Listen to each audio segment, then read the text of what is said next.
What is up mga kabuhok? My name is Balbon and welcome back sa ating unboxing series. Meron tayo ditong isang special na helmet. Ito po ay yung Haga WSBK.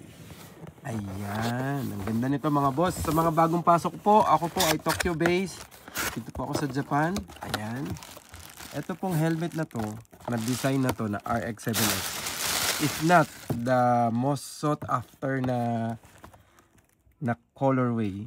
Kung hindi siya yung pinaka-paborito or isa siya sa pinaka-paborito na colorway sa Arai helmet. Yan, WSBK na Haga. Check out natin.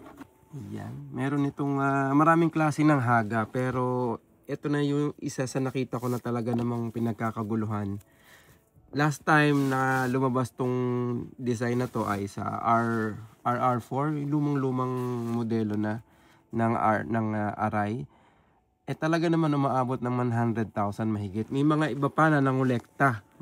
Gumasta pa ng mga 100,000 para lang magkaroon nito.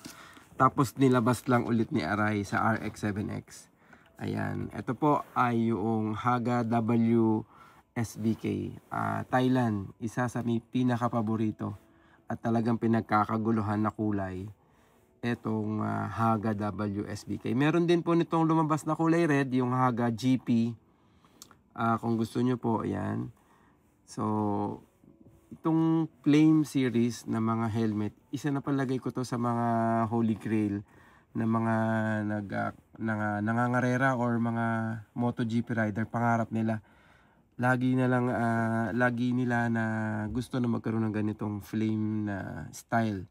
So madami na ako nakita mga riders na naglabas ng sarili nilang design na may flame. So ito po, nasa harapan natin is Haga WSBK. Meron din po nitong red colors, kung gusto nyo, available din po. Yan, special helmet po siya. Ganda naman talaga eh. So na-unbox na natin dito sa ating unboxing series.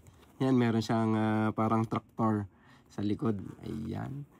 So gawa siya ni Drudy. So sa mga gusto po ng mga Arai helmet or Shoei, available po for on hand or kaya pre-order. Mag-message lang po kayo sa akin sa Helmet ni Balbon.